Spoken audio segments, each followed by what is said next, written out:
evening.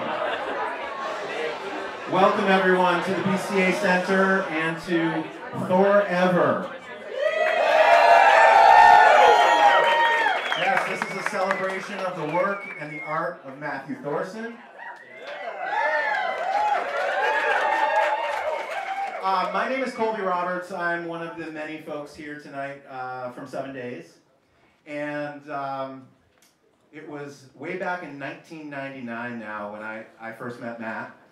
And since that time, I have been really fortunate to, on occasion, get to see the world through the lens of Matt Thorsen.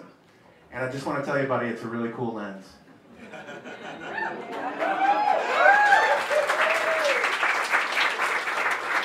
So, as I mentioned, we want to welcome everyone tonight. We're so glad that you're all here. We're not here just to celebrate the work and the art of Matt, but we're also here to celebrate all of you who have given to the GoFundMe page that we set up a while back. We've raised over $20,000 to help Matt and Diane with medical bills, and so, you know, they really appreciate that on behalf of both of them. I want to thank you guys, and you know, the other thing that I've noticed, I've been able to kind of witness them receiving texts and old-fashioned letters in the mail of thanks, and you know, all those things have just, you know, really been wonderful as well. So, you know, I wanted to mention that and thank all of you guys. There's also a bunch of people who have come in from far away. Matt's cousins, Chris and Lisa from California. Jess and Justine from Cape Cod. Jess is in the back corner. She's spinning the music tonight, so thank you, Jess. Also Allison and Aaron from Brooklyn. Allison was working the front desk downstairs. She's an old 7 Dayser. And I want to thank everyone from the 7 Days family who have, you know, past and present, who have given a lot of support and helped out with the fundage. The other, yeah, I don't know if that's a real word. Is that a real word? So some other thank yous. CBD Events has donated all the food tonight, all the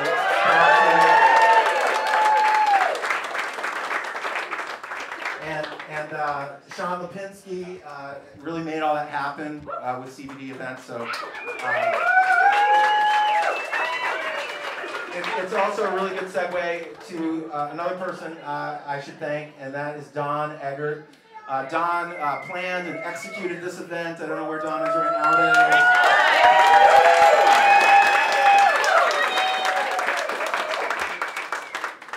And then there's the BCA, and we're just so thankful to Doreen Kraft and the staff at BCA, Zach, Colin, Ted. All of you guys, I came in here, I don't know how long ago it was, Doreen, but I came in one day, real quickly, I was just like, Doreen, Zach, I gotta come in and see you, and we have this idea, we wanna do this fundraising event, and they basically turned it into a 6-week exhibition. So we're just so thankful that, not only about tonight, but that Matt's art is gonna be up here for 6 weeks.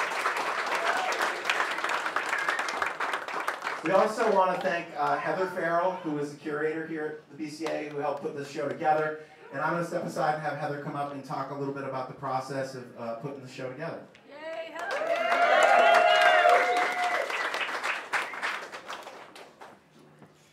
Welcome, everyone. It really has been a pleasure and a fun and exciting trip these last few weeks, because I kind of got up to speed on the arts community through the eye and world of Matt Thorsen, so thank you, Matt. And this has really been a collaboration between the BCA and 7 Days, and as we mentioned, realized in a few short months, but it's been a lot of fun. And we thought early on, talking about the project, that it definitely needed to have some time and space to breathe, and so people could keep coming back for this wonderful exhibition. And so I'm really glad that we were able to make that happen. And the support of Matt's colleagues and their vision really helped bring this to life. And again, I'd like to echo those sentiments to Dawn and to Matt, who worked with us for so long through kind of like checklists and images, and then saying, hey, what happens if we make this a lot bigger?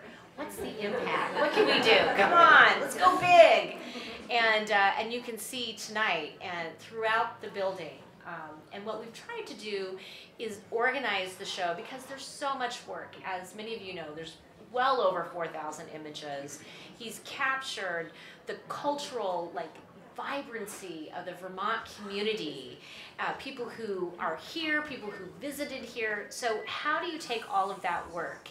And that is really a collaboration and looking at the work. And so what we tried to do is focus in a couple of areas. And so here in this room tonight, we looked at a few images that kind of capture the community, from Vermont farmers to the police chief to leaders and voices in our community, looking at transgender issues. And then going through the hallways, you'll notice that we looked at a couple of bodies of work.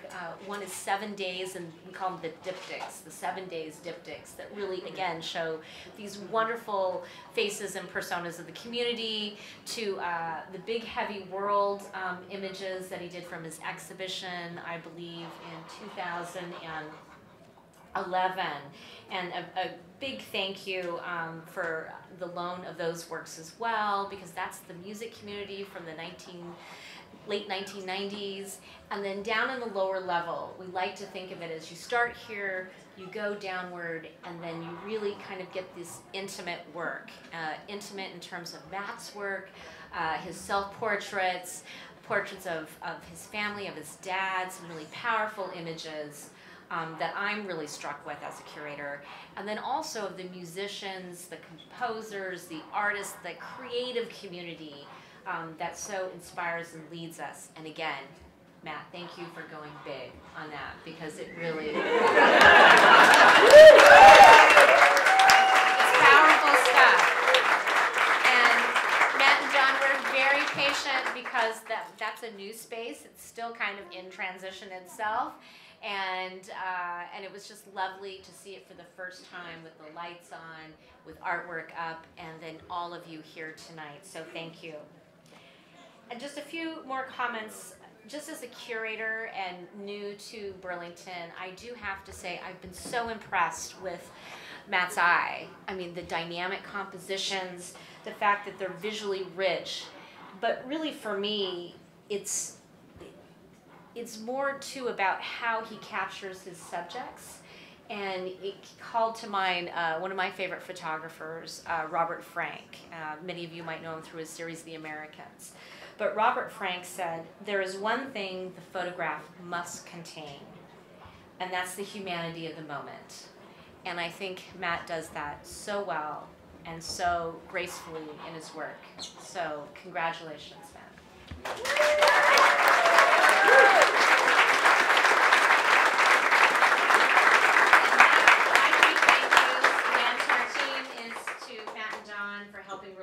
Project, and to the BCA staff and volunteers. It really does take a community. Colin, Zach, Ted, as well as our curatorial interns, Lily and Alice. And we invite you to come back again, bring your friends, and if it's not tonight, another time, leave a comment in his book, share a memory, and thank you for making us part of this exciting project.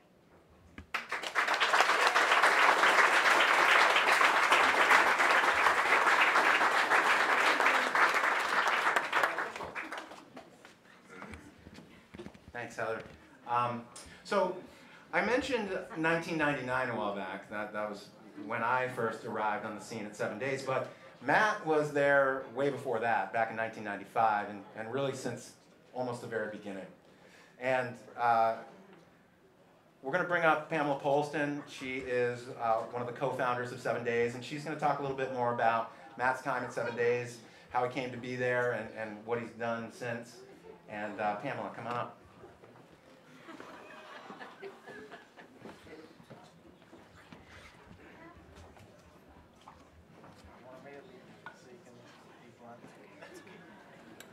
Hello. Hello. Hello. Hello. Hold on. I've lost control already. I'll just hold it. Yeah, so Paul Routley and I launched 7 Days on September 6, 1995. Matt was not there from day one, but he came to us shortly thereafter. And when he came, he showed us some photos of body parts and dead animals. They were really creepy and grisly and disturbing, but despite that, we agreed to let him shoot for us. And he's been doing so ever since, as you know.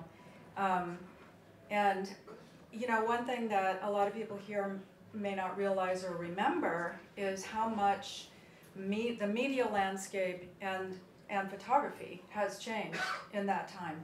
So the trajectory of the paper, our growth really paralleled that of technology in our industries.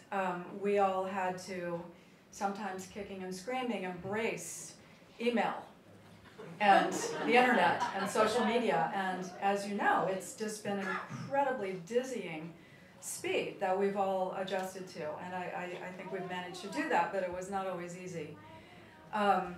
As the paper grew, we were able to hire more reporters, like news people. In the beginning, some of you may remember, it was 28 pages. All the images were black and white, and it was an arts paper. As time went on, we added news, investigative reporters to the content, and Matt had to embrace becoming a photojournalist. And he has always excelled at making these gorgeous, amazing, very unusual portraits. But you know, going to photograph a press conference is just not the same thing. But he's embraced that. And then the other thing, as I said, was technology and going from analog everything, to digital photography. And then, you know, all of a sudden, we have a 112-page plus paper, full color digital photographs, and I can't even imagine all of the things that you had to learn, Matt, alongside us, and you did it well. I have to admit that I really miss the old black and white pictures with the dark images, dark borders. I love those, I still do. But we had to give them up. I just want to say that we are so grateful that our path and Matthew's collided when they did, and that he has, even though we have other photographers, including James,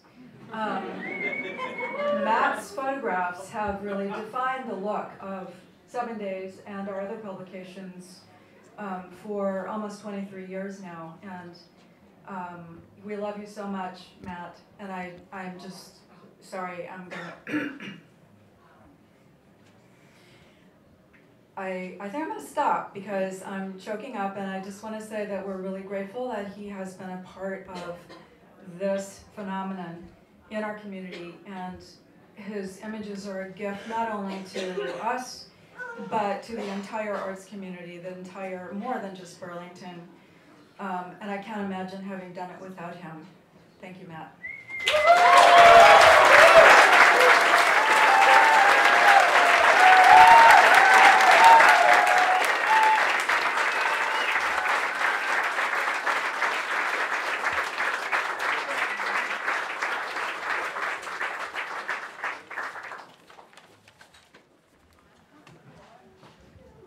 So, now we have a little surprise, a little multimedia surprise.